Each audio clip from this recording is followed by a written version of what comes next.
बाप बेटे का रिश्ता ना दीदी ऐसा होता है, माँ तो बोल देती है ना कि लव यू, बाप बोलता नहीं है। नहीं बोलते, और सच्ची माँ नहीं के लिए बहुत लिखा पढ़ा गया है, बाप के लिए कम लिखा गया है। मैं बाप के लिए 4 लाइन पढ़ता हूँ।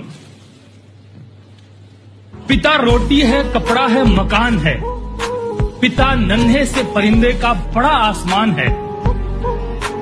पिता रोटी है, कपड़ा है, मकान है, पिता नन्हे से परिंदे का बड़ा आसमान है।